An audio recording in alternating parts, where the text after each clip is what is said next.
You had your chance and then you blew it. That is the most absurd statement of the year. Nice. Nice. Oh, baby. I'm in my zone, I'm feeling it.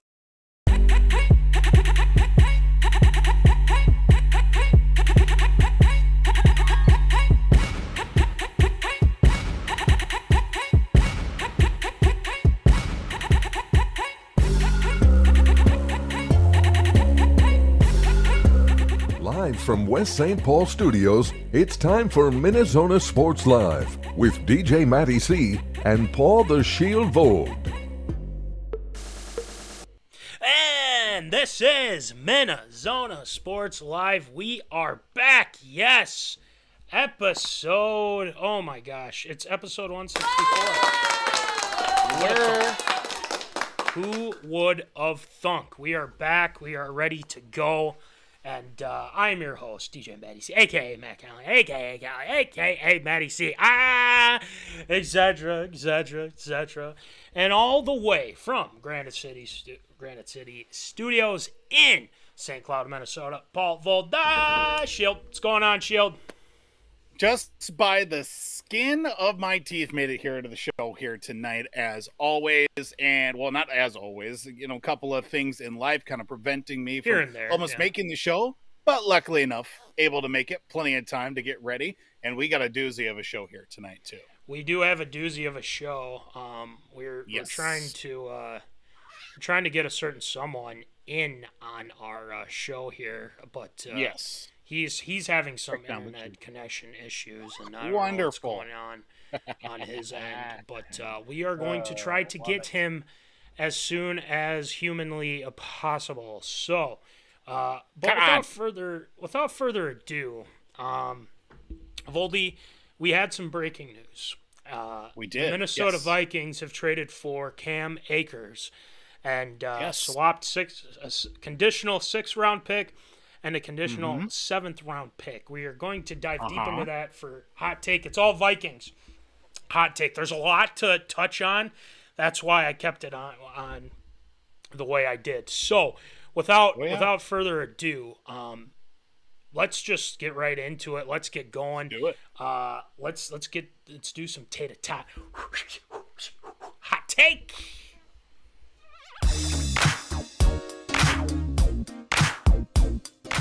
Fresh out of the oven, it's Tater Tot Hot Take.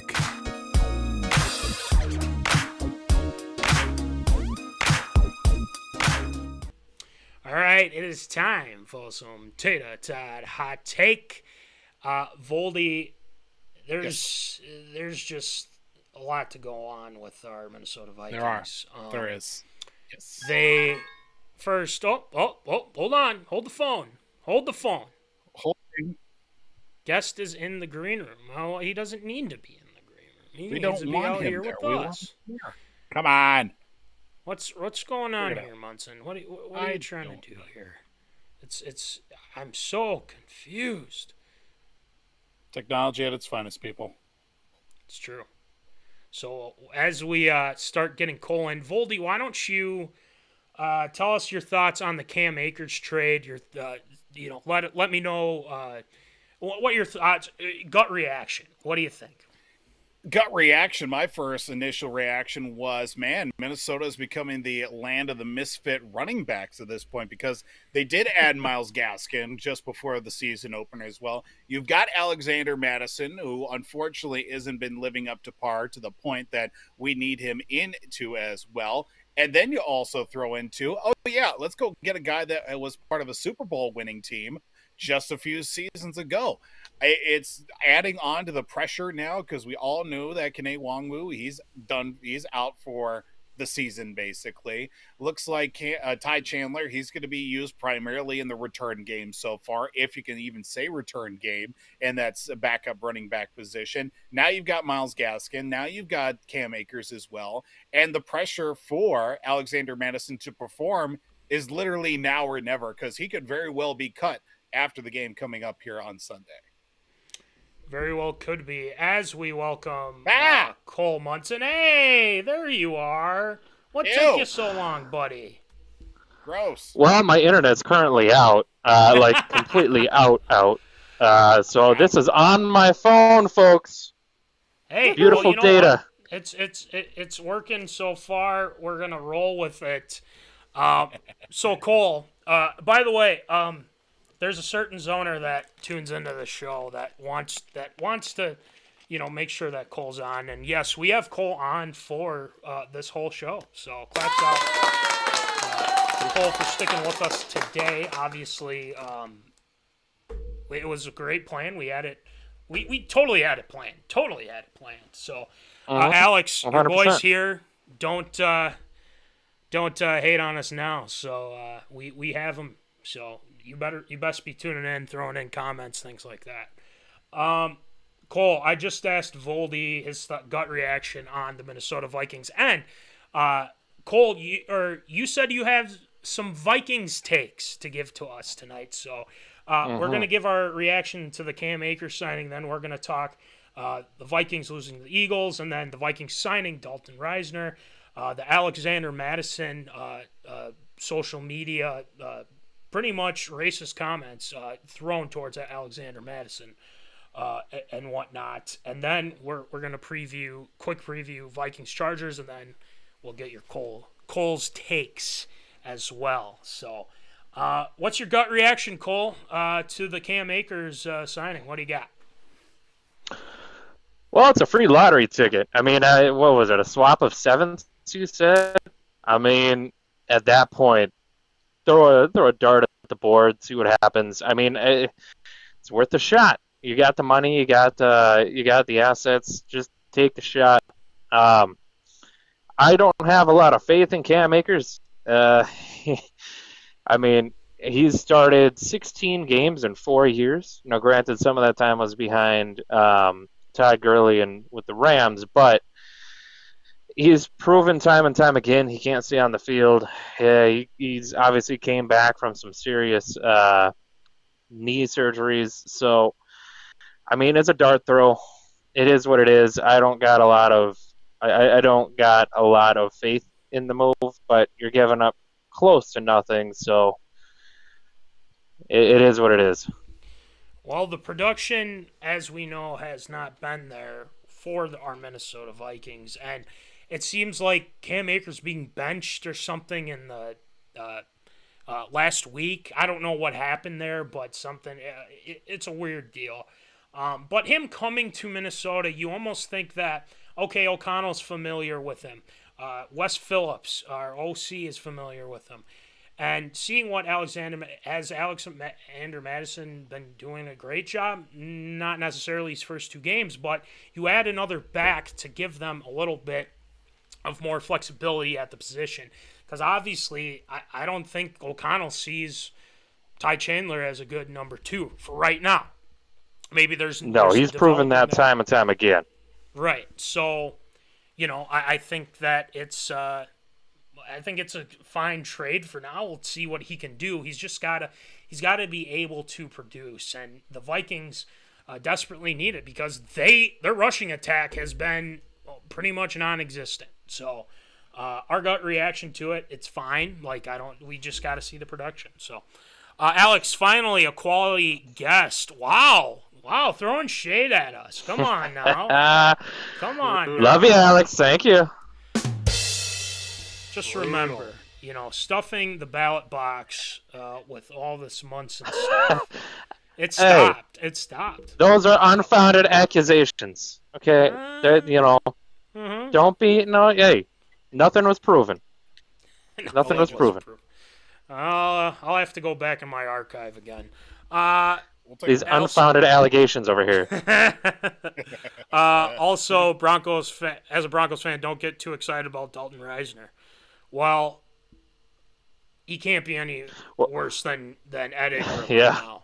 I mean, to be honest with you, it's just one of those things. But Risner, he had some injury issues last season, and I feel like that kind of partook into what the Broncos weren't able to, but then again, the Broncos were complete dog crap. So, still, I think it's a good sign. I mean, they had to.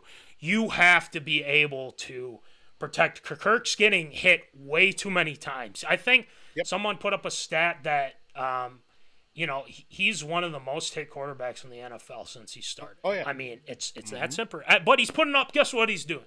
Putting up MVP numbers, Voldy. That's why you had the bold prediction. So there we go with that. I'm sorry if Money Munson is super popular. It's the Crossy Bears. It is. It is. It's a very tough cross to bear, I must say. Being this popular, you go out. I had the option to go into the state fair, but I mean, if I go out in public, it just I can't go anywhere. I get swarmed.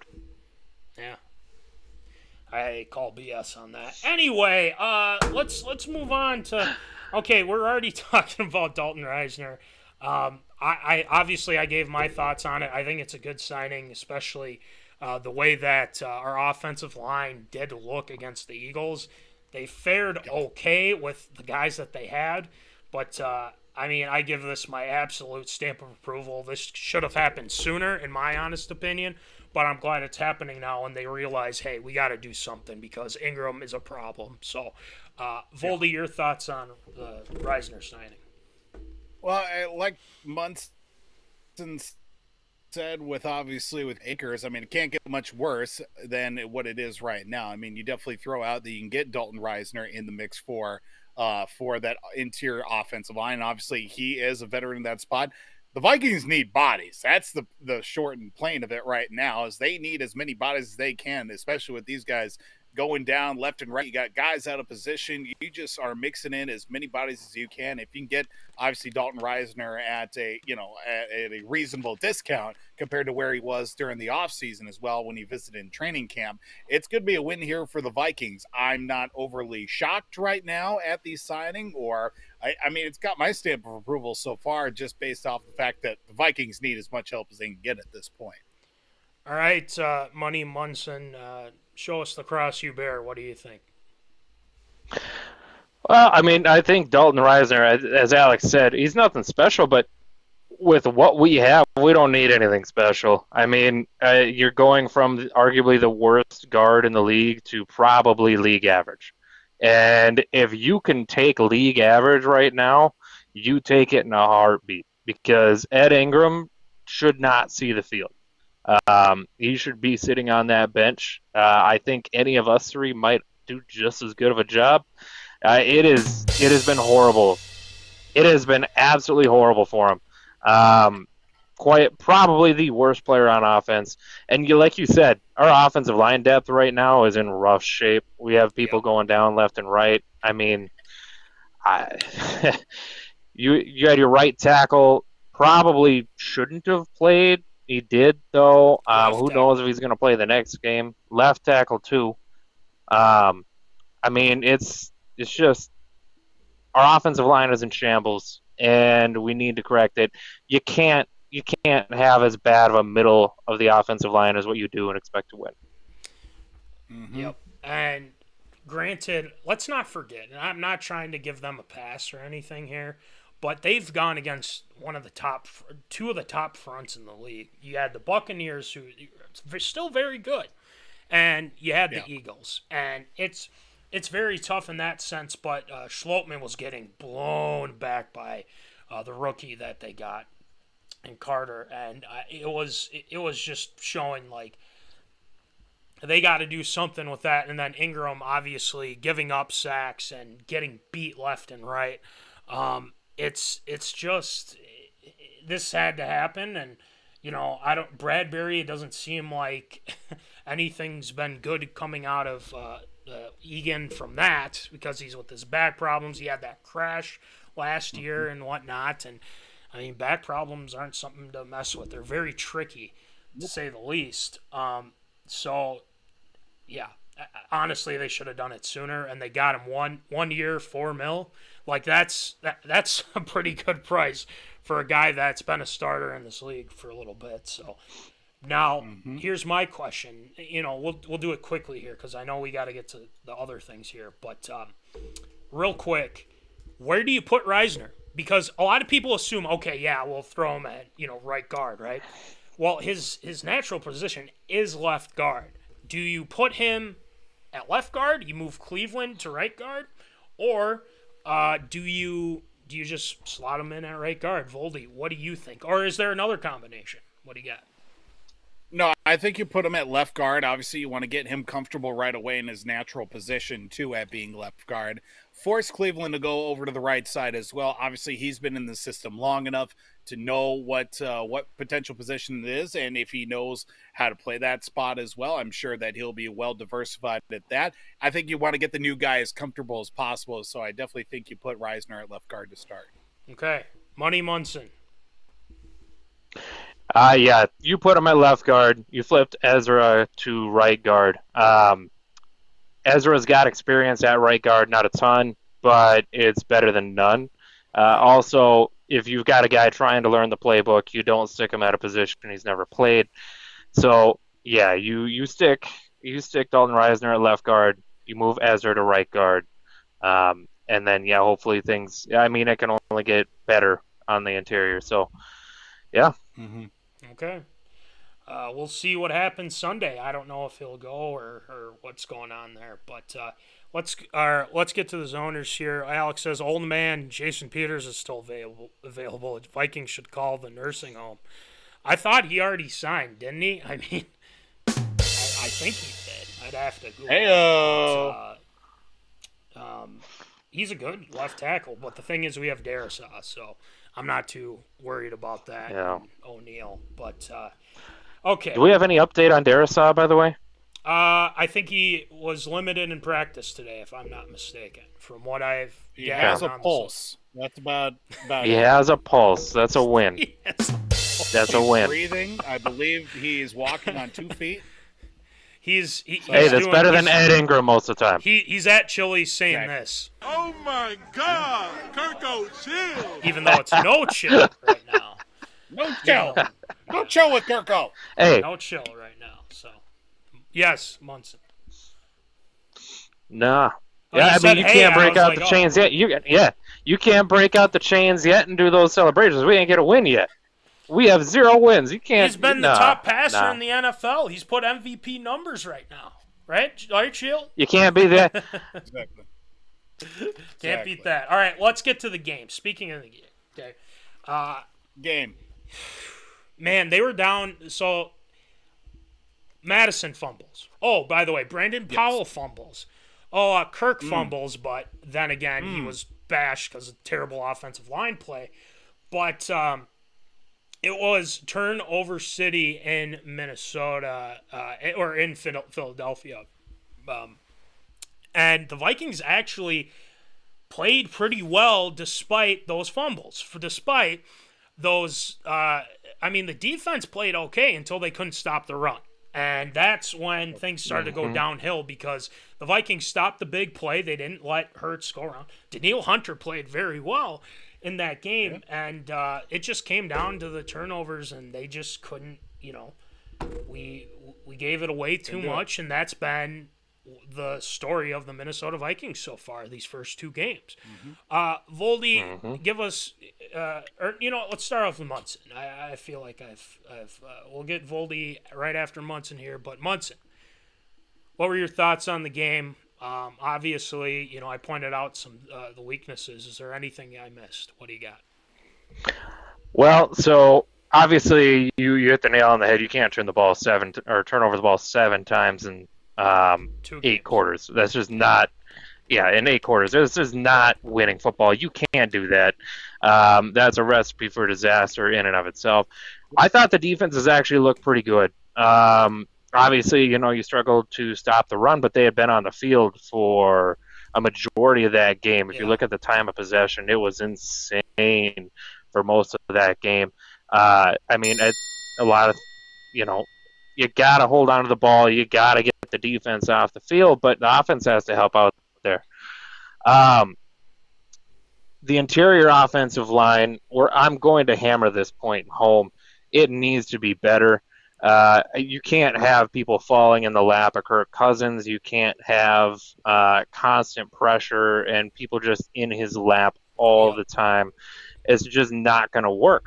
And then KJ Osborne is a wide receiver 3. You can't make the drops that he was making. You got to play better than that.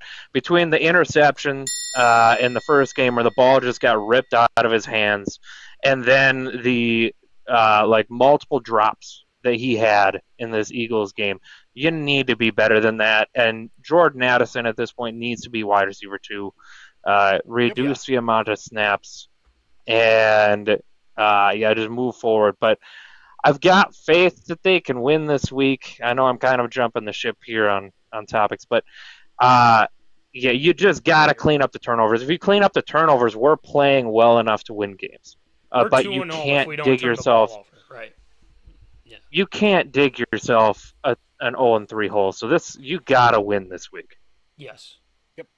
I absolutely agree. Voldy, your thoughts? Well, and we haven't even touched, even glossed over the point, the touchback. If JJ hangs on that ball, that's first and goal at the half-yard line. Vikings punch that one in, and you look at how the Vikings lost, it's a tie game at that point, and completely shifts the momentum of the game. And I think the Vikings take over from that point if they contain Hurts enough, which they did, stop the run. Unfortunately, they couldn't do that. They just couldn't, obviously expose the big play, which they did fairly well on. And it comes down to it again. You protect Kirk, you hang on to the football. Vikings are 2-0, and sadly it's that point. And I love the points that Munson brought up too as well, especially with KJ Osborne. How much more wide open do you need in order to catch a ball to help your team? KJ Osborne sadly ain't getting it done right now. Jordan Addison is looking fairly well at that wide receiver 2 position, and I would not be surprised at all. And like Munson said too, reduce those snaps. See a lot more double tight end situation too. Get TJ Hawkinson split out a little bit more. You bring in obviously Muse and also Chad Munt as well to help protect on the offensive line there a little bit more too. And you saw a little bit more of a CJ Ham helping out at the line as well, just because the fact that the Vikings line needs as much assistance as it can too. Well, don't forget Josh Oliver. He's kind of been that blocking tight end too, and Johnny Munt. Oh, there you go. I feel like adding with that too. I agree. I think if you add more with the line and you open up more lanes and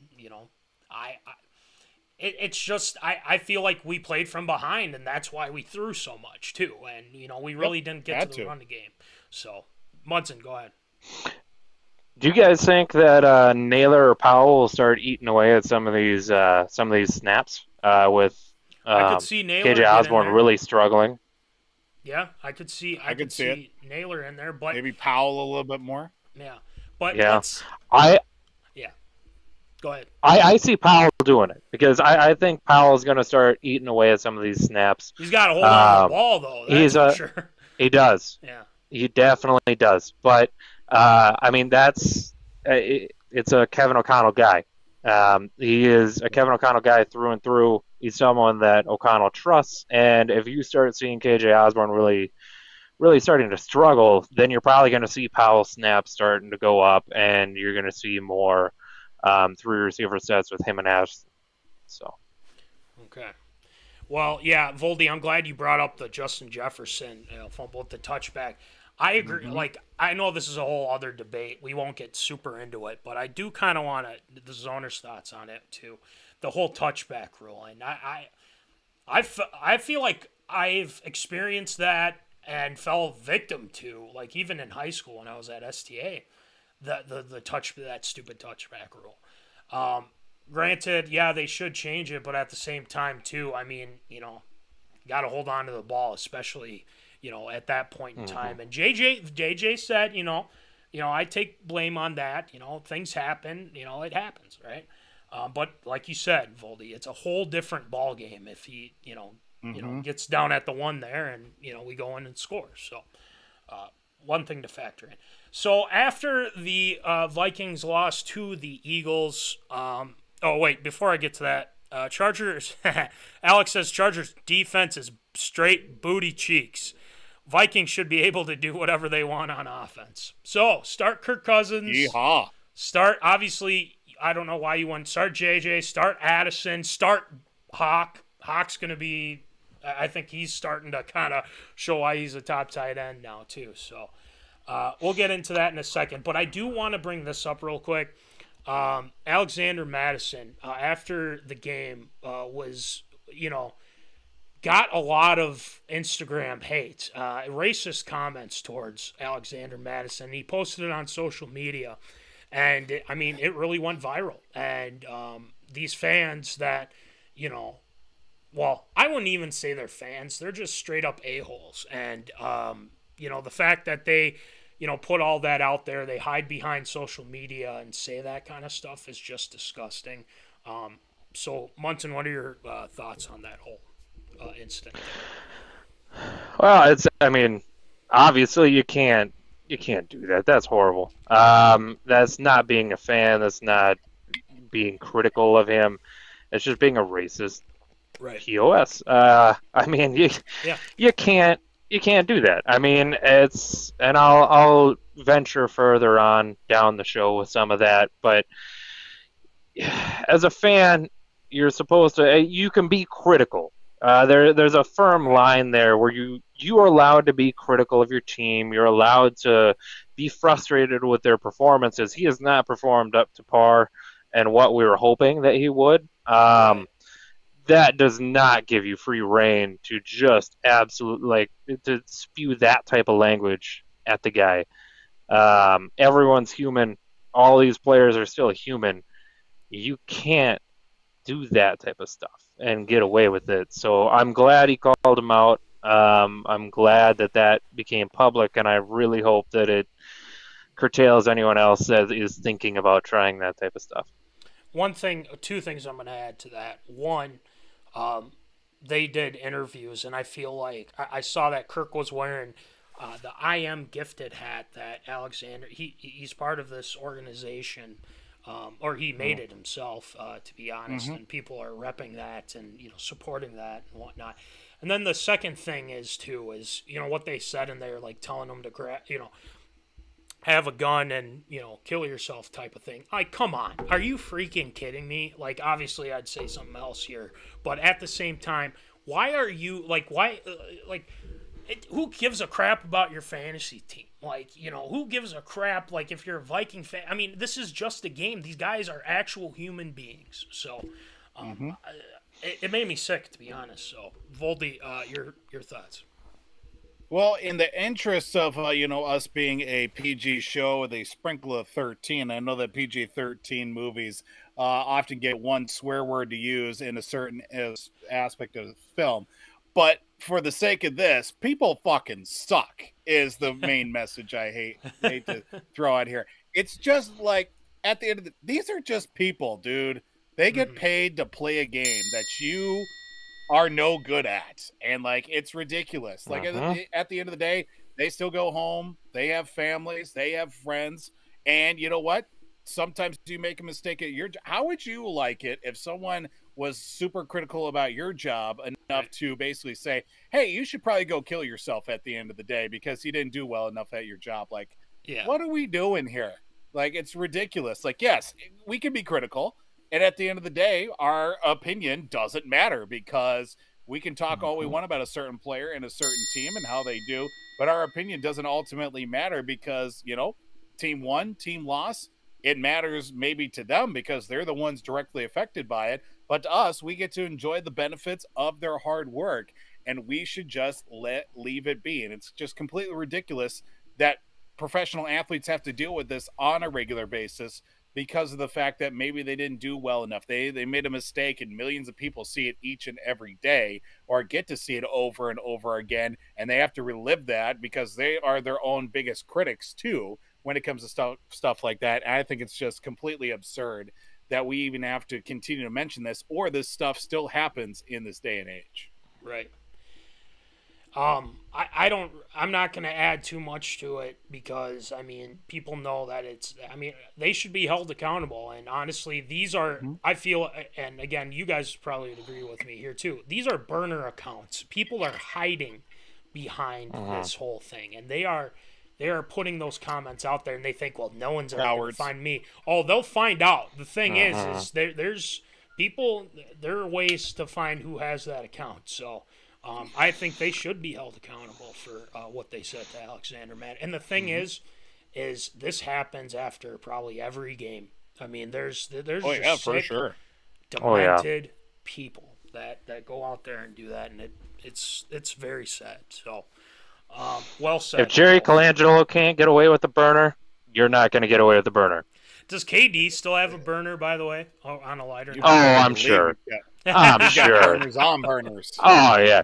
He's got burners on burners. He must. There's a lot going on with that guy here. So we kind of briefly talked, the preview between Vikings and Chargers. Obviously, a lot of storylines coming into this game. Both teams 0-2. Defensively, I feel the Vikings have been 10 times better. The Chargers struggled mightily versus the Dolphins and the Titans for 1-2. So I'm gonna kind of preface this by saying this. This is an absolute must-win game for both teams. And this is where what type of team are you going to be? I feel like it's the Minnesota Vikings in this instance because I feel like these mistakes that they've had are duly cost to turnovers. And the thing is, we got to stop giving up turnovers and start making turnovers on defense. So, sack, fumbles, interception, let's get going. Byron Murphy's been playing pretty well. Daniil Hunter's been getting after it. They got to get going here. So, what are you looking for on Sunday, Cole? What do you got? Well, I told you it's going to be a theme. That offensive line needs to hold up. When you can give Kirk Cousins time to do his job, he is an amazing quarterback. Do what you got to do. If you got to bring in some extra tight ends, Justin Jefferson will find a way to get open against his defense. And for once, play with a lead. Get a lead. So then they can't just sit there and hammer home the ball. Because trying to play catch-up ball like this is not a great recipe for success. That defense is meant to play with a lead. We built this team around the offense scoring a lot of points and playing with leads. That defense is fast. It's not big. So, yes, when you start playing against teams like the Eagles and you fall behind and they can just ram it down your throat, they will. That's why you see Miles Sanders. So the keys to this, you got to jump out to an early lead and allow the defense to play fast, and then the interior offensive line has to hold up. It has to hold up, because if it doesn't, then you're going to continue to see turnovers. You're going to continue to see struggles.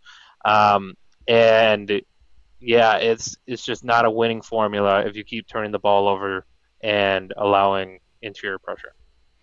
Voldy, what do you got? Got to be able to protect Kirk, obviously. You've got Joey Bosa, Khalil Mack, Derwin James, J.C. Jackson. That can hurt you on the rush and also on the backfield as well. That can, take away the ball from your team, too. So if you're able to protect Kirk, that's going to open up those plays downfield, because we know the defense for the Chargers has been suspect because of the fact that, the offense has been putting up points. The defense just hasn't been able to hold on to leads as of late. If you can get ahead early, like Munson said, you've got a very good shot at it, because the defense for the Vikings, too, is going to have to get after Justin Herbert, I think, too, because, the team has been putting up points, that's for sure. It's just been, unfortunately, that they haven't been able to hang on to leads, too. And the defense for the Chargers, I mean, they gave up over 500 yards passing to Tua to open up this season against Tua, who's probably only seeing out of one good eye with as many concussions he's had in the last season and a half for him, too. And he's just been able to spread the ball all over the field. So if you get the ball early, throw it all over the yard, and maybe get the run game in the mix there, too, a little bit by protecting Kirk, they've got a very good chance of getting their first win of the season coming up Sunday. Yeah. Michael Munson says Herbert will throw for 350. So I think that's possible, because let's not forget Austin Eckler's probably not going to play, but there's an outside chance that he plays. So small chance. Keep that in mind. Joshua Kelly, I believe, is the backup, but I think they can. They should be able to manage, and I say should, but we'll see. He'll throw for three. Real quick, he'll throw for 350, but he'll have like 50 pass attempts. Yeah, they're not. I don't think they're going to try and run. Yeah, that's what I was alluding to. Yes, yeah. Yeah, it's not going to be a situation where he's like just dicing the living heck out of us the entire time. He's going to have to drop back and pass. Right. Joshua Kelly being your starting running back is not going to fly. So if you got Keenan Allen, if you got Mike Williams, if you've got Quentin Johnston, yes. If you got those guys, start them. Because, I'm starting Herbert in a heartbeat. If you're doing daily pick'em, I'm starting Herbert. He is going to have all the pass attempts. And the key, like I said, if you can get a lead and you can start bringing some pressures, then you've got a really good chance. Well, here's what I got to say. After all is said and done, this is what's going to happen. You like that? You like that? Kirko no chill. Kirko no chill, baby. He's going for. I'm feeling 400. Feeling 400 from Kirko. So that's just. I think they win this game. 454 tuds. Let's go. MVP, baby. Let's go. A lot of people are just like, God, leave it alone. But look at the stats, man. Look at the stats. That's all I got to say. So, anyway, that's going to do it for Tater Tot Hot Take. But, Cole, I know we didn't get to your Vikings takes, but we're just going to move that over into Cole's callouts of the week. And this is kind of like top 10 and famous, but Cole kind of wants to shed some light on guys that haven't lived up to expectations and or been quite, bad. So we got that going. So Cole's callouts, we can just kind of make it an infamous thing. So we'll kind of make it your list, even though it's not up to 10, but we'll kind of go from there. Then obviously after Cole's callouts, we got ARA, we got the Twins, we got KG talking about Ant and Cat. We got Dion, primetime, talking about some stuff from Colorado game, the incidents with Michigan State and Meltucker, and then the Pro Football Hall of Fame first-time nominees. So a lot coming up here, and shield shoutouts. So we got that coming our way as well. So let's just get it going with Cole's callouts of the week, and this is part of our infamous top 10. Here's the list no one wants to be on. Infamous Top 10.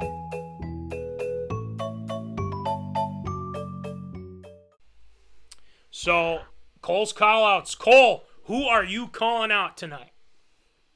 All right. We're going to start, you mentioned it, with Prime and the Colorado State game. Henry Blackburn. You all saw the hits. Anyone that has been on the internet or watched the game, you saw the hit. That was dirty. That was real dirty. You can't do that. That is going to get someone hurt, and that is going to really anger some people. You saw a lot of the teammates. That was one of the chippier games I've seen in a long time. But you definitely cannot do that. He hit him a solid 3-4 seconds after. On that same note, the fans. This is going kind of with the Alexander Madison thing. He was getting death threats from fans. You can't do that. Right. You cannot do that. Don't go that route. I don't want to hear it about the late hit or anything like that. These guys are all human too. Again, just shut your mouth. Move forward with your life. It's not that deep. All right. Moving forward, I'm going to skip over my next one because we already touched on it, but Alexander Madison fans, you are on this list. Do not hit up players in their DMs. Don't do it. Don't do it. And don't be racist. I shouldn't have to say that. Right. Shouldn't have to say that, but I gotta say it apparently. Yeah. All right. Next on the list, again, we kind of touched on it. Ed Ingram. You are horrible, man. You are absolute booty cheeks. Get off the field. You are trash. Get your butt to the sideline. I am so glad we have Dalton Risner. And yes, Alex, I know you're going to comment he's not that good, but to us, he's amazing. When you're used to your offensive lineman being a solid 1 out of 10, a solid 4 out of 10 looks outstanding. I'm going to tell you. So, Ed Ingram, you're horrible, man. Yeah. Just do better. Get it together. Next one, the Cardinals. You were up 28-7, and you blow that? 28-7 against the New York Giants, and you blow that game. Come on, man. You got to do better than that. Get some first downs, run that clock. You should be able to take care of a 21-point lead. On the same note, Alex, your Broncos. Come on now. You got to be better than that. They had a lead pretty much for over half the game, and you blow it to Sam Howell? Sam Howell. You even get the ultimate miracle of all miracles. You converted a Hail Mary tipped by 5 different people, caught in the end zone, and you need a 2-point conversion. You just got done completing a 60-yard bomb that's been tipped by half of the people on the field, and you fail. Nothing describes Broncos football more than the ineptitude and failure that you saw in that game. All right. Last regular call out. I'm not sure if you guys watched the Gophers game this weekend. For the most part, they fought, and I give them props. Colekramer. If you know this name, you know exactly why he's on this list. Colekramer. The starting quarterback for the Gophers goes down. Colekramer, the backup, comes in. Oh, yes. First three plays, they were fine. Handoffs, quarterback runs, picks up a first down or 2. First drop back pass. He throws the biggest lame duck of lame ducks I've ever seen. Oh, my God. He drops back, and he's like, I'm just going to let this thing rip. He wasn't within 10 yards of the receiver. That thing looked like a punt. That safety could have waved his arm and done the fair catch thing and just caught that. It was so bad. If you look at the receiver didn't know where the ball went. He was looking around like, where did that thing go? Why the hell? What are you thinking? That? Yeah. Yes, take the sack and punt, because that is exactly, like, that right there was the turning point of the entire game. It was 21-13 at the time, and all of a sudden you're across the midfield, and you're going there, and all of a sudden your quarterback gets hurt. Whole nother story on the cramps thing. I don't know how you allow that to happen. And then you throw this lame duck interception, and then Drake May just comes in and just finishes you off. You can't do that. Yeah. And then finally, one more for the road. Okay. This is my legacy pick. He will always be on this list, no matter how many times I got to do it, as long as he is playing football. Deshaun Watson, you can go shove it. I do not care if you play well. I do not care if you play bad. I never want to see you play football again. Please be gone. And, the Nick Chubb injury was painful, but it just meant that I had to watch more Deshaun Watson. Yep. So, there you go. Wow. That was full of passion, I will say. Passion. Now, there's been a lot of fallout to this. You mentioned the injury. Obviously, we'll talk about that with ARA, with Henry Blackburn. But Alex says, lacerated kidney, dude needs to be suspended. I give you a ding for that. These takes are money. Let this guest cook. It's okay. No, it's pretty good. Put those beer goggles on, and Reisner looks like a 7. Stop.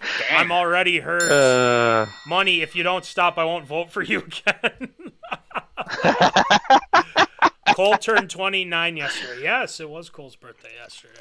Yes, thank you. This was personal. Yes, it was personal. Looks like Cole in flag football, and I think Michael was alluding to the fact that that's what you just throw it up and say 500 dead or alive. I'm throwing prayers, man. I am throwing prayers. You're throwing Christian Ponder-esque throws. So. Yes. No, these aren't even Christian Ponder. This is Joe Webb against the Packers, baby. We're just throwing it up with a hope and a prayer. Oh, you're giving me bad memory. Why are the Minnesota sports so embarrassingly bad? Well, you're just we don't know any better. I don't know, because we get so much hate and it puts us in a deep depression from the national media. I don't know, guys. I'm watching the Lynx here. They're playing the Sun. Obviously, this is a win or go home deal. They're losing right now, and I don't know what to say. But one thing, the Lynx are the one team recently that has had any sort of success. Success, right?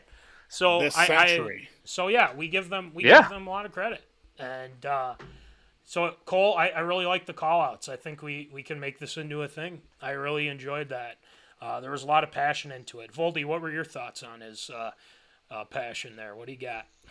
The one thing I will say, especially, we'll talk more about it with ARA coming up, the Henry Blackburn and the fans. Yes, the fans need to chill out a little bit. Henry Blackburn and the play itself, I have mixed emotions about it. So, I mean, perfectly called out. The Cardinals completely forgot that they're tanking this season so that they can possibly get Caleb Williams. So that's why it's like, oh yeah, we need to blow these leads. Sorry, we actually started playing good for a minute there. The Broncos are going to Bronco at this point and just start making stuff up. It's like, maybe we'll win. Maybe we'll try. Maybe, I don't know. Team 3 all the way, basically. But, I mean, a lot of good points, including those two. Reminded me a little bit of I think it was like 2-3 years ago, 21 Donut against the Vikings, and Kirk-Cousins comes out in the second half, just dices them up. Oh, are you talking the Bronco game? Yes. Yep. Yes. Sorry, Alex. And yeah, I know. I mean, the Cardinals sing real quick. I swear the coach went in at halftime and is like, "Hey guys, here's the thing. We got to make Daniel Jones look good." Yeah. The owner's coming down at halftime and is like, "Hey guys, I need you to do me a favor here. You're not supposed to be this good." So some like major league stuff here where the owner's coming down at halftime and doing everything possible to try and lose these games. Yeah. Stop! Why did you have to hurt a man when he's already down? I didn't bring it up. That was your boy, Money Munson. But because Alex, it's so enjoyable. It's so enjoyable. I'm gonna watch Nugget highlights to stop my tears from flowing. Good work. That is fair. That is very fair. I can't argue that. All right. We have time for one quick Viking take. I know you've been wanting to do that, but Cole, give us your best Viking take. What do you got? If the Vikings lose this week, you need to give the Jets a call. That is the best take I got. If the Vikings lose this week, you need to call the Jets. And you probably need to move on from Kirk. If you start 0-3, you are going... If you're starting 0-3, you're not going anywhere this season. They have not signed him to an extension, which means they're probably not going to sign him long term. You need to get something for him if this is a throwaway season. You can't. If you start 0-3, do you know the stats on teams?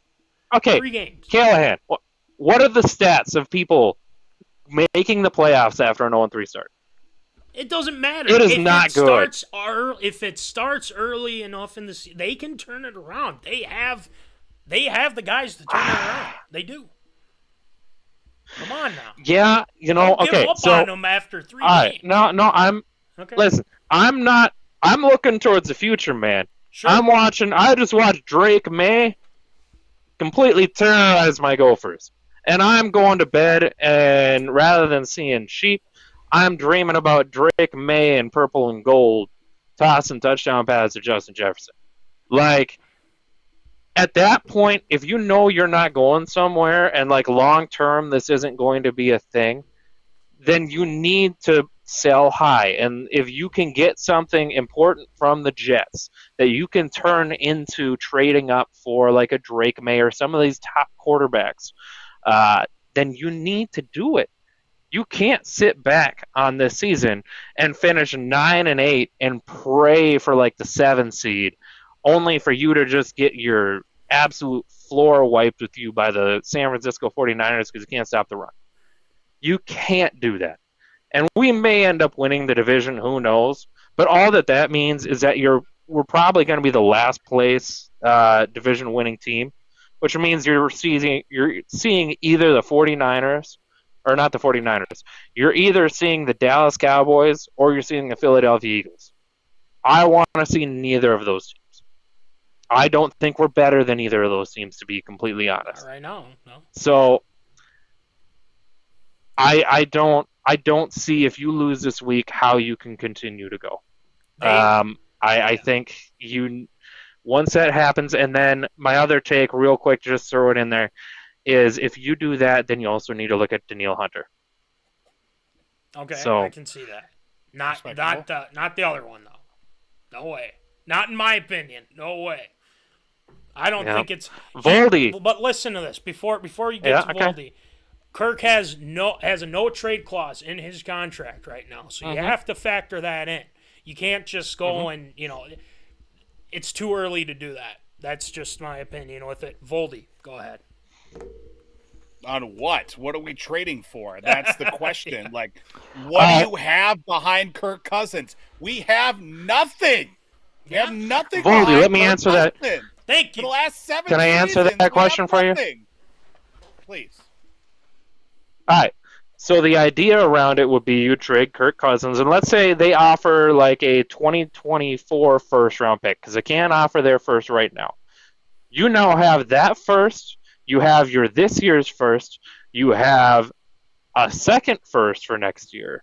And you're probably going to be pretty bad this year. You just got to suck it up. You're going to end up with like 5 wins, 4 wins, whatever.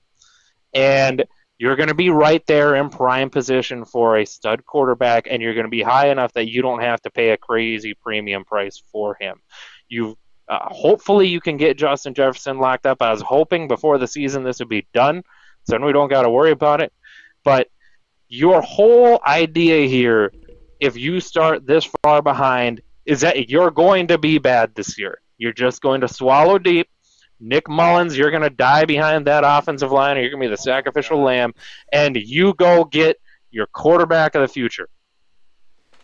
I got no problem with Kirk Cousins. I think he's pretty good. He's also 36 and on the last year of his deal. That's why, and this is what I'm going to add to this, that's why you wait till the end of the season to see how things go. You don't trade the one thing that's keeping you afloat. I mean, can we agree on that? The guy's been putting up MVP numbers, for God's sake.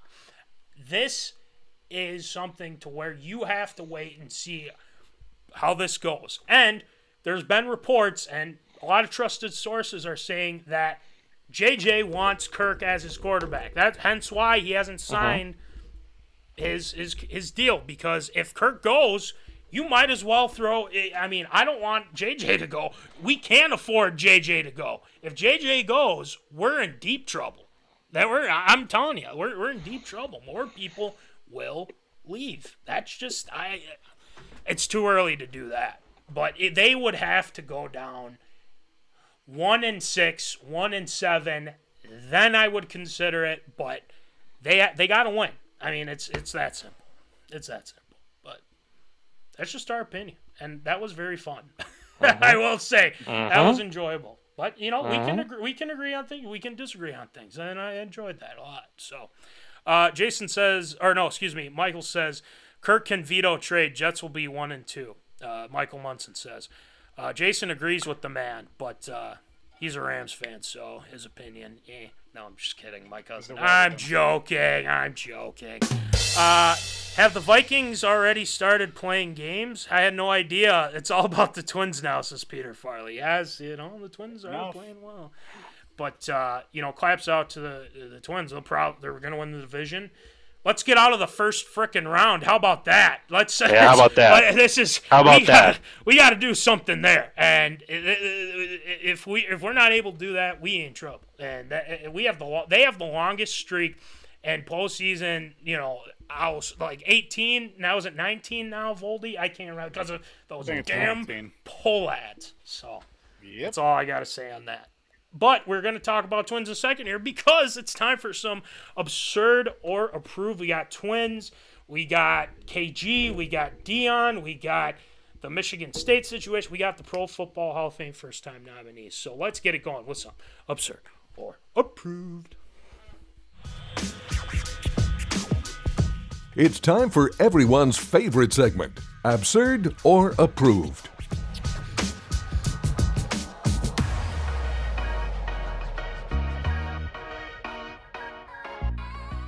Told you. No, you did come in with some hot takes, I will say. But we're doing this is the first time I feel like we're doing a live ARA with somebody else too. So we're gonna enjoy this. So Voldy, why don't you rattle them off for us, please? Well, with the Twins' victory here today as well, the magic number for the Twins is at 1 game left to clinch the AL Central Division title.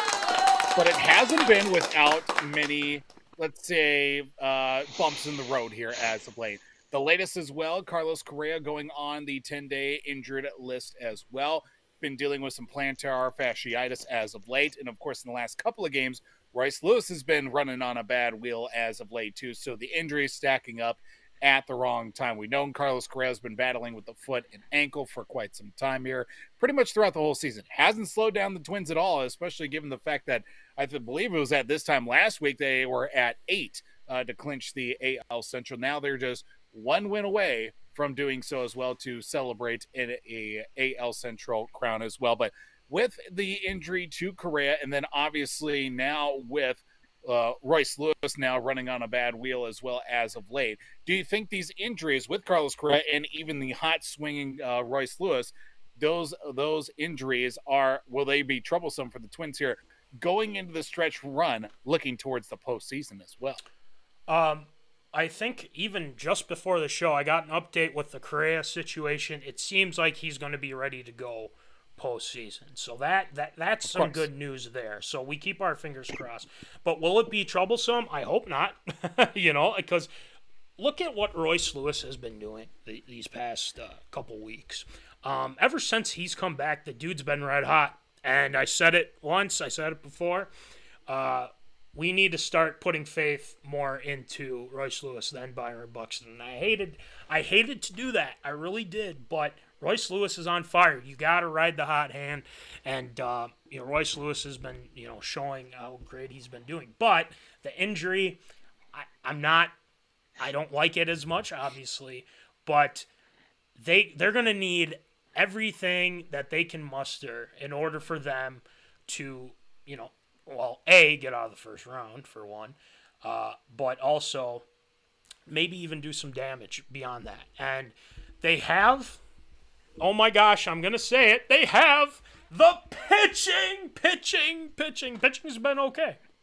Hasn't been bad. Jorge Polanco, I think it was today even, had a great game as well. So there's a lot of guys that are out. Kirilloff is back as well. So there's a lot to be said. I wouldn't stress about it too much. I'm not stressing about it. But obviously, with any injury, you got to be wary of. So, yeah, I think it's absurd. I think they'll be okay. All right, Munson, what do you got? I think it's absurd the amount of injuries they got. This team cannot seem to get out of its own way on that front. As far as them making the playoffs, obviously that's approved. Will be honest, I think this team can actually make a run. You look at the starting rotation between Sonny Gray, Lopez, Joe Ryan, Maeda. That is the key to winning playoff baseball. And they, for the first time in a long time, have a rotation that you can trust. This is not wheeling out an Uber driver to go pitch in Yankee Stadium anymore. This is legit starting pitching that for the first time in, since Johan? I think that's the last guy we've had that we've felt really comfortable. So the offense is getting hot at the right time. We just beat the Reds. We need to shore up some bullpen guys, but if I remember seeing right, I think Brock Stewart is in AAA right now, finishing up some rehab stints. Alcala is Durant, yeah. Alcala, I think, is in AAA also. I've been seeing reports that Chris Paddock might be ready to go if we need him. Yeah, he's in AAA doing some rehab starts too. So, I mean, if you can get him back as a long reliever or someone just break glass in case of emergency type guy, maybe you open the door for that. So the pitching on this team is insane. Honestly, if I'm Buxton, I'm shelving you until the playoffs, and even then, maybe you don't come back for the playoffs with how you've been playing. Yeah. No, I don't know about that. Well, I don't know about that. To avoid any further injury or something. I'm not saying absolutely throw him in when he's healthy, but I'm maybe a pinch hit or pinch run or something like that. Yeah. Yeah. Okay. So, all right. Yeah. Voldy. I think especially with these two guys, we know that Royce Lewis has been swinging the hot bat here through the second half of the season. With Carlos Correa, I mean, he's been hitting .230 throughout the season. But even with that platinum glove that he has, he's shown a little bit of holes this season as well. I think just with everything that happened in the offseason, maybe that's weighed on him heavily more than what has in past off seasons too. I think with having, especially Royce Lewis, especially as strong as he's been here throughout the second half of the season, I think that'll hurt a little bit. But literally as the season has come along, the Twins have just been plugging in guys and they've been finding ways to win. Donnie Barrels with Donovan Solano, Kyle Farmer. I mean, you put, Willie Castro out in the outfield as well. Michael A. Taylor has been a very serviceable center fielder for the Twins here. And especially now you threw in Willie Castro, and he robbed a home run the other day. I saw it too. And he got, the regulars in there too. Ryan Jeffers has been swinging it a little bit better in the second half of the season. You throw in, obviously, Polanco, Kepler there too. Those guys have been continuing to do their jobs to the point that, this team is definitely feels a lot more comfortable than Twins in the past. And especially with that starting rotation that they have of, you've got guys that will go out there and they'll give you at least 6 innings, maybe even 7, and put your team in a position, especially with the stronger half of the bullpen, that is going to be key here, especially in the postseason too, that they're going to need, especially if they're going to need to make a run here. They need their starters to go long into games, and then also their bullpen to be locked down from the very go as well. So I feel like on the offensive side, that's where we're going to see maybe a little bit worry on that side. I don't blame you. Pete Farley says injured players can be replaced by players not on the 40-man roster for the playoffs. So something to keep in mind. They could see Austin Martin, Brooks Lee in place of Buxton. So there's definitely, as we like to say, as a Kerf doctor likes to say, options. We got options. So, next one, Voldy.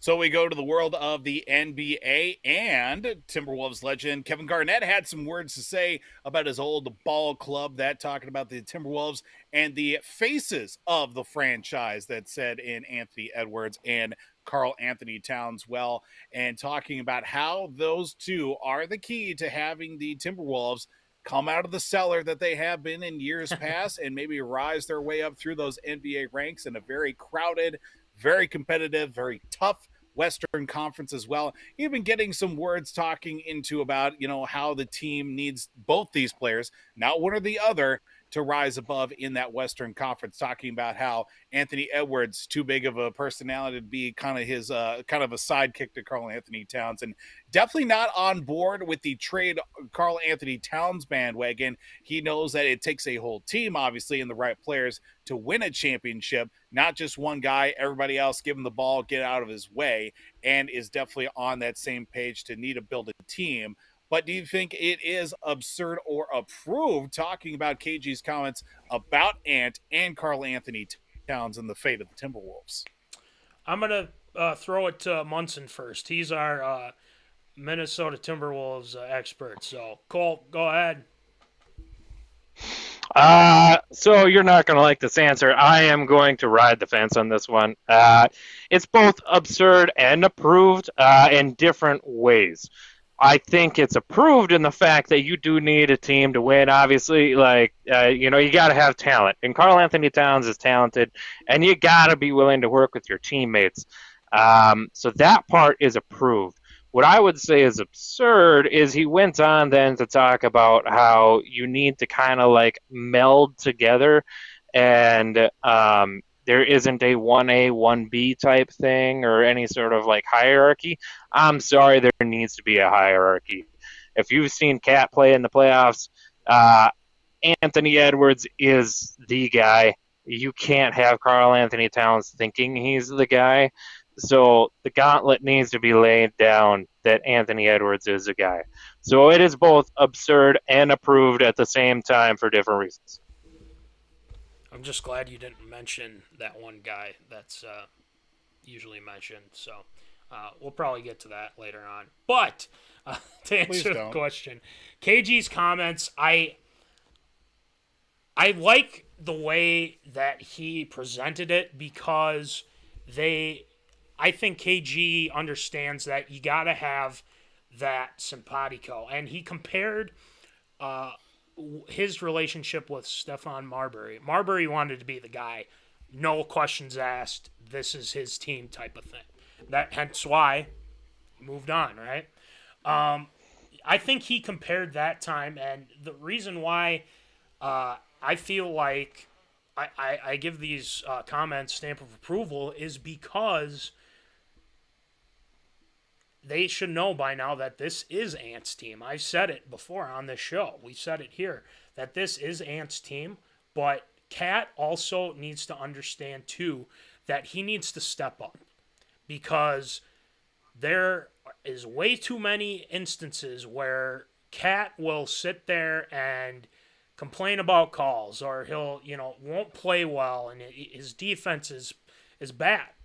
And the fact that KG said what he said about it, I think is smart, and the fact that they need to be working as a team. And it is Ant's team, don't get me wrong. There are no ifs, ands, or buts about it. I still believe that. I think he's going to take a big step forward, but in order for him to take that big step, he's going to need the help of karlanthonytowns, teammates, slow-mo. I mean, just guys that are complementary and will be able to get the job done. So it's got my stamp of approval. Cat needs to step up. Ant's got to be the guy. So that's just what I think. Voldy, what do you got? I think that one of the better voices you could probably hear from in this situation is obviously with Kevingarnett, talking about what it takes for a team to win a championship. And that's one thing the Timberwolves have been thinking about, and they need the right team in order for this all to happen. You could have the best players in the world on your same team, but we've seen these super teams in the past. Sometimes it works, more times than not, it doesn't work as well. So having these two guys on the same team, even in this day and age, we still talk about the, obviously that team that made it all the way to the Western Conference Finals with Stephon Marbury, with KG. Well, that was going on 20 years ago? And that's not talking about one player, not talking about how KG got us to the Western Conference Finals. It's talking about Marbury and also KG. And what was it, Sprewell that was on the team? I don't know. Sprewell, I don't know Cassell, basketball. Yeah. Sprewell and Cassell. Yeah, there you go. 4 guys, not one, 4 guys. Now, if we could build around, obviously, with, Ant and then Cat as well, you throw in obviously Rudy Gobert in the mix too, how that's all going to, that's a different story altogether. Yeah. You don't have enough time in the night to talk about that whole situation. But having those 2 guys, I feel like one, if not both those guys, needs to know that obviously they're both needed on this team. But at the same time, they know that obviously one person is going to be looked at a higher level than the other. Doesn't mean that their role on the team is going to be diminished. Look, I could give 2 craps about NBA basketball right now. I just know that one of these 2 needs a reality check, and I'm leaning towards Karlanthonytowns. Look, we tried with you as being the guy. It didn't work. You needed help. Now we've got Ant, who is the guy, and you need to know that you are still needed on this team, not at the same level as what we had you in the past, but you are still drastically needed on this team in order to make something happen as well. So I think KG's comments are definitely approved in my mind. It's got a big stamp of approval for me. It's a really good conversation, and I hope that people, take a look at his comments, because it's him, Paul Pierce, and Tony Allen, and I think they put it nice and plainly, because KG tells the truth, and he's going to tell you what he thinks. So that's KG for you. So all love to KG. Mm-hmm. We'd love to have him on the show sometime. I think that would be fun. Absolutely. More to come on that. And his jersey should be retired at the Target Center, by the way. Duh. So that should happen. Give it time. Give it time. Give it time. I like it. All right, next one, Voldy.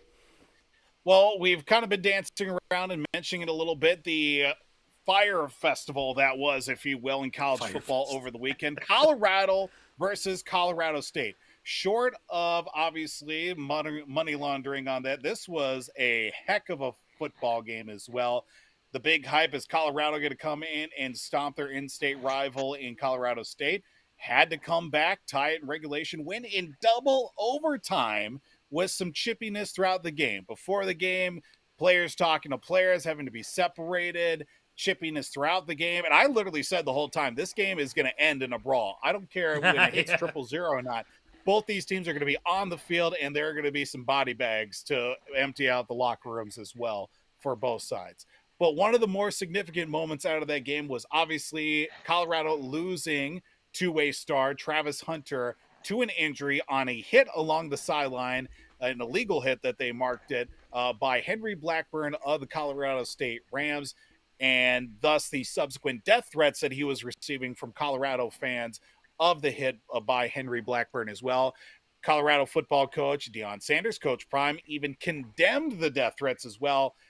quoted as saying Henry Blackburn is a good football player who made a phenomenal play, who made a tremendous hit on Travis on the sideline. You could call it dirty, you could call that, but he was just playing the game of football. It does not constitute that he should be receiving death threats as well, paraphrasing that last little sentence as well there from his comments as it was conducted in the press conference as well.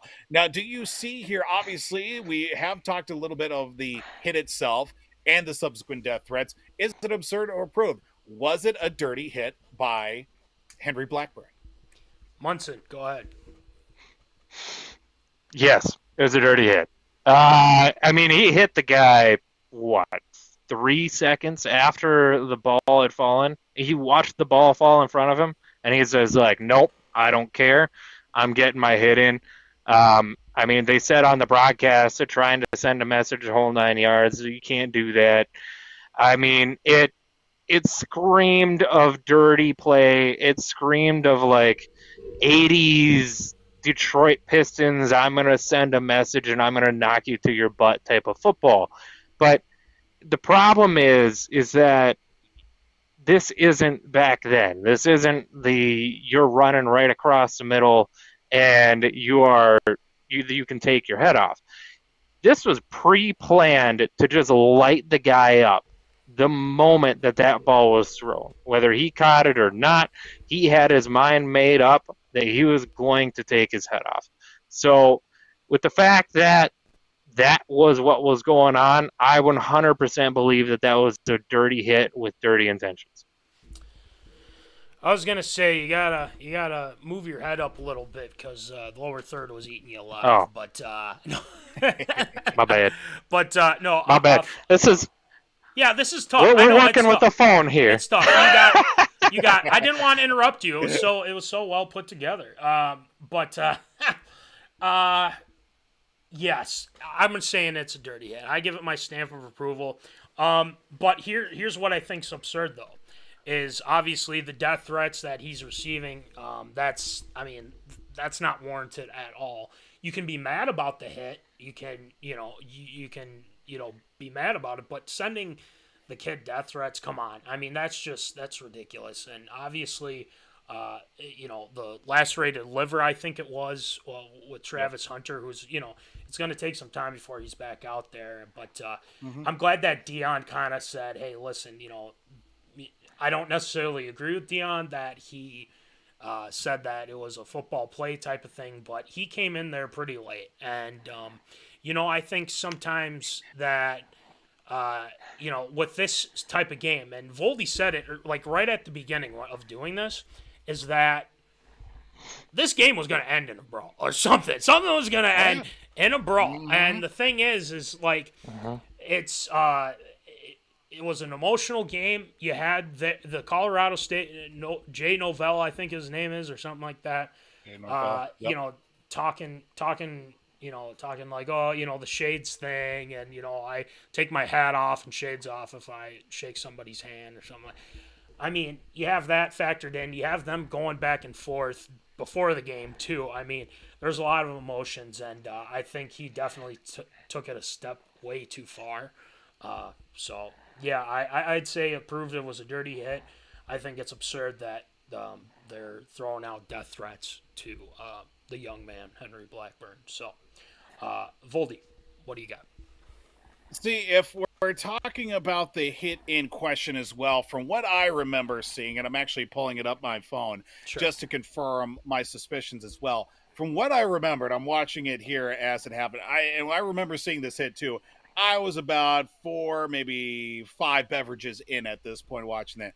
Now seeing it, gut reaction again. Yeah, that's a dirty hit. This guy made up his mind. He went over there and he was going to send a message. And, of course, it was right in front of the Colorado sideline, too. So it definitely had double meaning on that one, too. He was definitely sending a message. Up until I watched it, I was going to say it wasn't a dirty hit. It was a football play. But now seeing that again, yeah, that's a dirty hit. He definitely – there was enough time for him to slow down. His guy was over there. He had him covered, if you will, enough. But now seeing that, completely flipped the switch on that one, and that was definitely had a turn of emotions on that one. I definitely commend, obviously, with Coach Prime, obviously standing up for this young man too, saying that obviously he is a football player. He's going to go on into other facets of life, if not the NFL, with a degree, with a master's degree, and do great things as well. Standing up for his player as well, saying that, obviously it's a loss for the team, but the team is going to, obviously move on from that point. This game was chippy from the very beginning. And yes. like I said, too, this was going to end in fisticuffs one way or another throughout the whole thing. You've got enemy territory for Colorado State coming in, all the hype going in, your coach getting in the mix too. And it ended in truly one of the, obviously college football, the beauty of it with the overtime situation, took double overtime to come in, and, Colorado had to tie it on a 98-yard drive, and with just with very little time left in regulation to tie the game as well, to send it to overtime.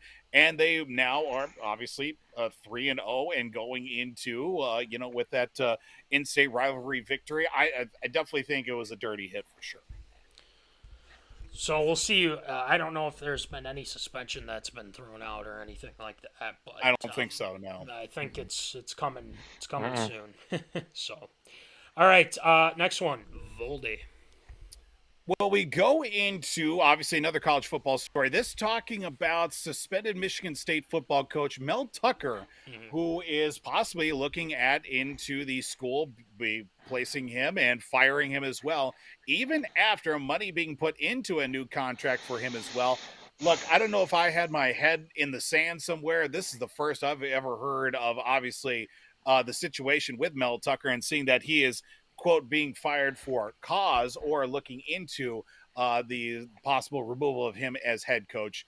I don't know where I've been, but this is the first I'm hearing about it. But after getting notified on Monday of the school's intention to fire him, Tucker was given several days for his contract to this going into a alleged and also a notification of possible sexual misconduct against a sexual assault awareness speaker. But Coach Tucker then saying that the two parties involved, including himself and the speaker, were in a private consensual relationship.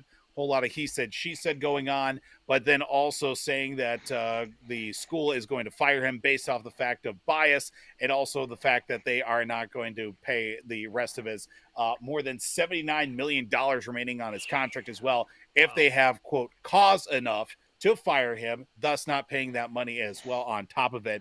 But looking at this, and he was quoted as even saying this being as a, quote, miscarriage of justice, and became with the whole situation going on with this sexual misconduct case going on too. Is it absurd or approve Mel Tucker's comments towards Michigan State when it comes to the possible him being removed as head coach? Ooh, this one, there is a lot to unpack with this one, and the main thing that I think we're going to have to see what exactly gone on. And he said that there's 100 or over 1,000 pages of documents of the investigation file. There's a baseless, he says it's a baseless complaint and all that stuff. I honestly don't know what to think of this whole situation. One side saying one thing, one side saying the other. So the way that Michigan State handled it, I don't know if there's a really good way to handle this whole thing. And, you don't know what to believe. And obviously, he wants his money. And, there's not they say it's a baseless claim and everything like that. But I think we have to see more of this play out, and as the facts come in with this relationship. He said it was a private relationship that was completely consensual, or entirely consensual too, or what he said. So, what's going on here? That's the thing. But does it regard them firing because they don't want to deal with this type of issue? I feel like, and when you have something like this brought up, you're putting a tough. The university, Tucker. The woman that has come forward. This is a huge, deal, and obviously there's all these reasonings that people are giving, and someone's not giving the full story, and there's got to be facts behind this. So we'll see what happens, and anything involving sexual assault and everything like that. I mean, there has to be an investigation into this and get some facts here. So I'm going to say his comments are absurd. He's got to watch what he's saying now, because this is getting really tough, and it's not going to be good for anyone. This outcome doesn't end well. So Munson, What do you got? Voldy, did you say that she was a sexual harassment worker or something like that, where she goes in and speaks assault, about speaker? Yes, sexual assault awareness speaker, I believe is what her job title is. Yes. Yeah. Oh, the irony with that. Yeah, I mean, just keep it in your pants, man. Just keep it in your pants. Bingo! And come on. It is what it is. You can't do that stuff. Emi Udoka got fired for something very similar. Even if it is consensual, I mean, you still can't do that. Yeah, him too. Yeah. Yes, Rosas, the same thing. The same thing. You can't do that type of stuff. If they're also working for you, or in general you have any sort of influence, which, let's face it, Mel Tucker, when you got that type of contract, anyone on the Michigan State payroll, you can have influence over. So you can't date anyone on that payroll. So his comments are absurd. Even if it was consensual, I don't really care. It's even worse, obviously, if it's not consensual. So get all the way out of here with that. Isn't Mel Tucker an older guy too? Come on, man. Just Yeah, this is when you sit back and you just scratch your head and say, what the hell is going on? I mean, what are you thinking? Yeah, exactly. You're risking. What did you say? 80 million? He's got 80 million left on his contract. $79 million. He just got signed a new extension as well. I'll take that for him. Yeah, I'm fine with that. What are you doing risking that kind of money? What are you doing? I don't get it. And I don't know. It's just horrible decision making on his part. I hope it's consensual. I don't know if the ladies spoke up about it at all, but it doesn't make it right either way. And yeah, you deserve to lose your job at that point. Well, when you have over 1,000 pages of something against him, investigation file against him, it doesn't look good for you. Voldy, what do you got? I mean, obviously this guy's not good enough at his job that he can't keep it in his pants, allegedly, as well. Look, this is a lose-lose situation. Michigan State has already been dragged through the dirt with Dr. Larry Nassar and that whole situation with the Olympic gymnasts. Yes, we got to bring that up again. Michigan State cannot stop shooting itself in the foot. You almost feel bad for them, but then at the same time, not really as well. They're the ones that hired them. Exactly. If anything, Michigan State's a bunch of perverts, too. I'll throw that out there. I mean, they're the ones that just keep hiring these perverts left and right, too. This is a lose situation as well, because I feel like Mel Tucker, no matter where he does next as well, if he does get another job, that's going to be hanging over his head. Same thing with Urban Meyer. Yet this guy keeps getting hired left and right everywhere as well.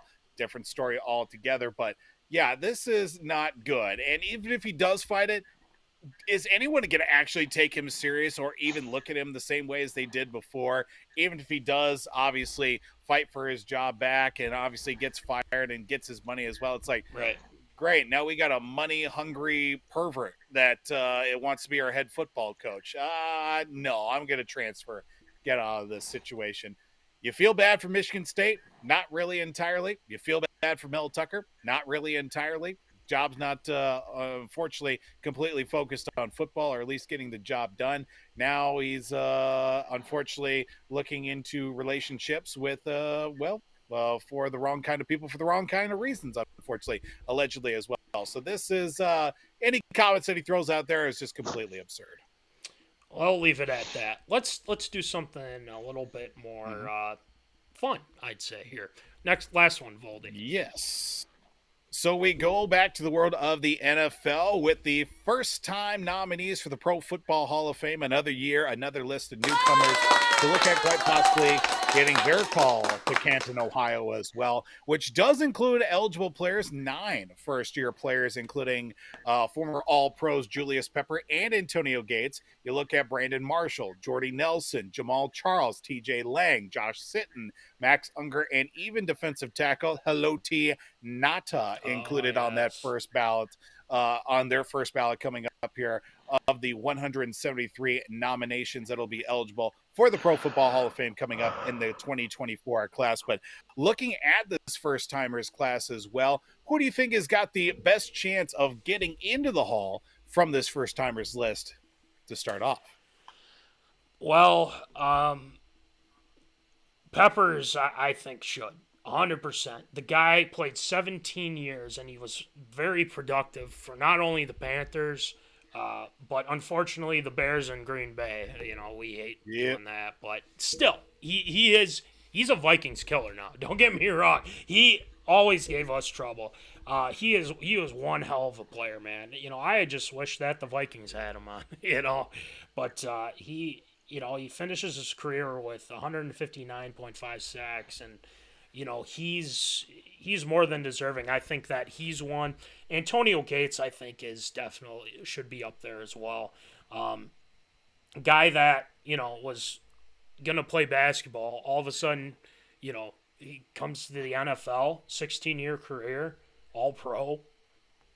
Yeah, that's a first ballot Hall of Famer in my eyes. One of the best tight ends to, you know, play the game, you know, alongside guys like Tony Gonzalez, Jason Witten. But I like this list. There was one on here, Voldy.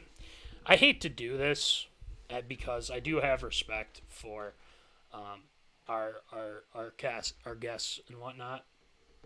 I saw Jordy Nelson on there. No. He's not a first ballot. Kristen, I am sorry. I am sorry.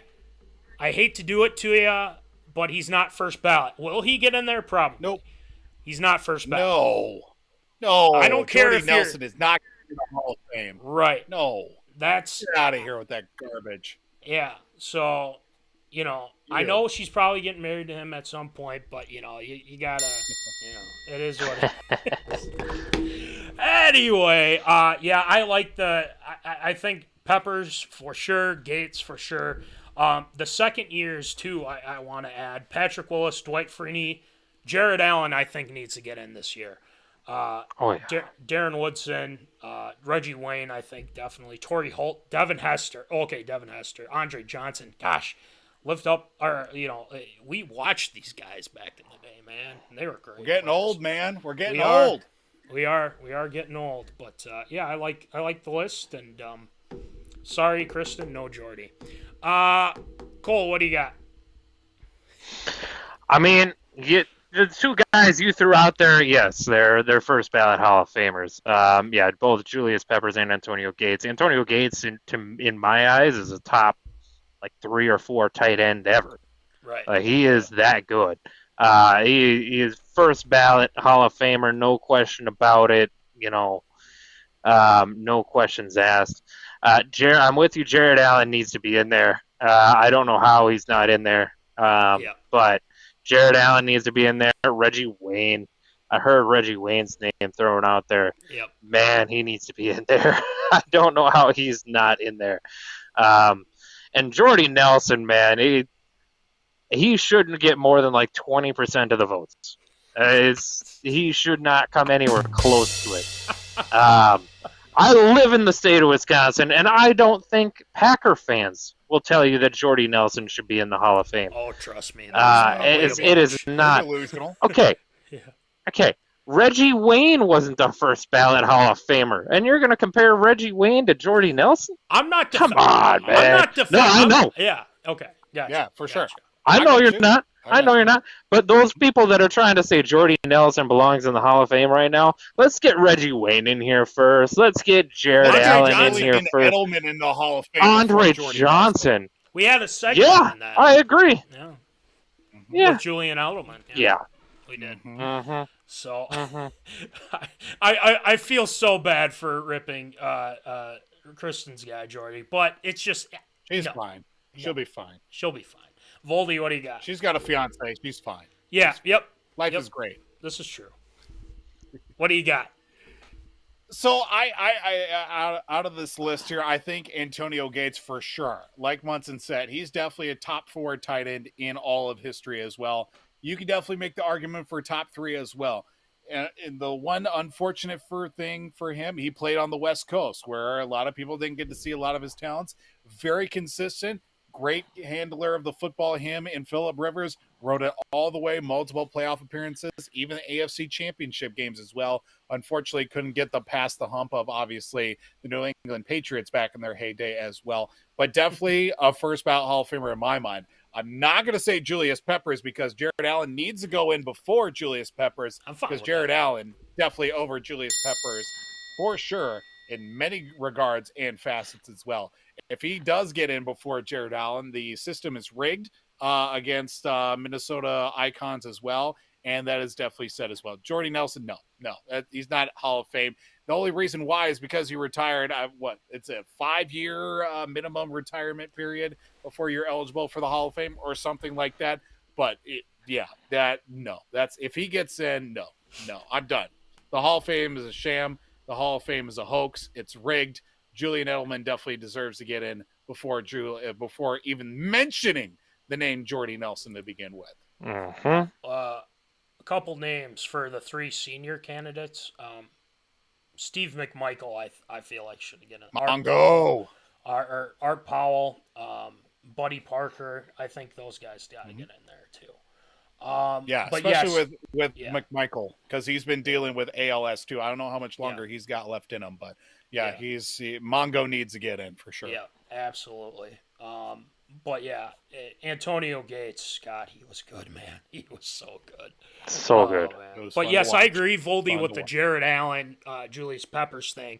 But I wouldn't be surprised if both of them go this year. I mean, I think that's very possible too. And let's not forget, did Jordy have an other quarterback other than Aaron Rodgers? Did he? Well, he played out in Vegas for a year, didn't he? And he didn't do much, did he? Right? No. Was it no. Vegas or was it Oakland then? Yeah. Yeah, Oakland or Vegas. No, it was Oakland at the time. I don't know. Yeah. And it was he had Derek Carr. He was the number 1 receiver, but that was also like one of the worst passing offenses in the league. They won like 3 games. So, that don't count. Oh, man, I love ripping on Packer fans. Anyway, great job with ARA this week, Voldy. Thank you, sir. The Shield shoutouts. You get to experience some Shield shoutouts this week, Cole. It's a fun tradition that we like to do here on MinneZona and all the way back in our Sports Zone days. So it's time for some Shield shoutouts. Shield shoutouts.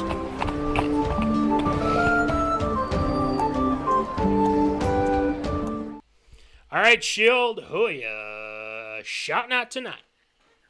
Well, we do have to, of course, announce our winner this past week with the Pick'em a Winner sticker giveaway, and our winner is going to be Victor Austin, who got 12 correct, won by a tiebreaker.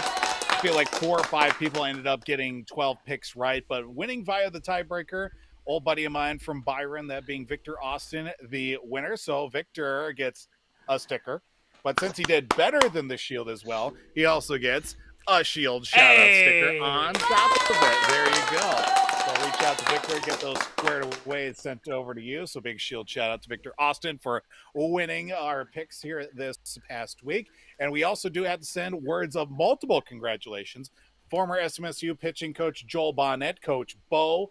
First off, him and his wife Courtney and the girls that they have as well welcomed in their first son, Grayson, a couple of weeks ago. So congratulations to the family there. And then also this past week, the Vancouver Canadians, High A affiliate of the Toronto Blue Jays, captured the Northwest League Championship, capping off their season with the victory as well to win the Northwest League title as well. So big shout out and congratulations to Coach Bo, the Bonnet family, and the Vancouver Canadians for winning the championship as well. That's going to do it for Shield Shoutouts this week. A couple things. One, there were a couple people, like you said, with the Pick'em this week that were in tie. One of them was one of the 12 that was in there, and he's on the show right now, actually. Cole. We tried. You don't like that, do you? It's so close, but so far away. Yeah. I was right there. I was right there. Oh, man. And then the last thing for Shield here, too, is, hey, are we going to get our merch from them yet? I mean, shoot. Coach Bo, sure. what do we got? Yeah, no. No, we'll get on that. We'll talk to his people. He'll talk to our people. We'll get something squared away. Yeah. But congratulations. Him this past week, but yeah, we'll get on that. Congratulations to them, though, and yes, sir. Coach Bo will be talking to him soon. So great job with Shield Shoutouts this week, Voldy, and get those picks in. That means you, Munson. So after the show, you better be getting those picks in. Get it ready. I'm going right in, man. Yeah. You go right in. You make those picks, and not this week, but next week. Another giveaway. There might be some giveaway. Keep your eyes open. It might not be what you think, and that is exciting. So I will just leave it at that. So make sure you guys be checking our socials medias in the coming days and get those picks in as soon as possible. So with that being said, we've got merch, people. We've got some awesome merch. We got stickers like Voldy has already shown. $2 for the small ones, $3 for the big ones, the whole kit and caboodle. We also have shirts. We have awesome shirts, $20, $5 shipping for those badass shirts. Munson's got one, and also he has a hat as well, MinneZona Sports Life hat. Limited edition shirt is still available in XL. So if you want it, $20, $5 shipping. We still have that available. Yeah, more to come on that. Be looking at our socials. Thank you to W2 Performance, Will Rattel. I believe there needs to be, I just remembered this now, Voldy, and I saw this on the social medias. Our good friend Will Rattel and his wife Mackenzie had their first child. Congratulations. Congratulations to Will Rattel. I don't think that that kiddo is going to go to the Red Pepper, unfortunately, Voldy. So, missing out. Yep. I don't know. Maybe we can convince him when you get him back on here. But I'm glad I saw this. And if you want to check out everything that Will's got going on, www.w2performance.com. He's got plenty of stuff going on, plenty of content for you. Thank you to National Fleet Graphic, Crown Rental, Tyler Knutson for the stickers. Make sure you check out the Victorious P.O.D. with Tyler Hermann, Jack Vickers. They're talking everything fantasy. We've been working with them to try to get them on, but we just can't find the time. We'll do it. It's going to happen. And then check out TLS Performance, our guy, Troy Stoudemire Jr., for everything he's got going on there. And then make sure you check out Popcorn Bucket List, Nick Dahlhoff, Ryan Marburg, Omni Entertainment. They've got some new stuff. Like, who's the best Batman that's in the DC universe? Michael Keaton, all that stuff. But that's for a whole nother, that's a whole nother show. But you guys can make that determination. With that being said, Munson, we made it through a whole show, and there wasn't any reference, no reference to that one guy. And I'm very thankful for that. But unless here's your chance. I mean, what do we know? Don't do it. So, all right. Well, so there's been some rumors of some campaign signings, and you know we need another backup point guard. Oh God! I don't got faith. God. Hey, I don't got faith in my guy Jordan McLaughlin. Campaign, he's over the hill. I don't know where Rubio is, man, but we, pick up the phone, see what he's up to, bring him back in. This guy's I'm telling you. I'm telling you. Exactly. All right, we're ending the show. Bye. No, I'm just kidding. We'll see. I wouldn't be opposed to it. I'll say that. Let's just end it with that. I wouldn't be opposed to it. But without further ado, Cole, thanks for coming on. And remember, as always, folks, keep in the zone. Holla! Thank you for watching MinneZona Sports Live. Join us Wednesdays at 7 p.m. for live show broadcast. And as Voldy likes to say, follow us on all the socials medias.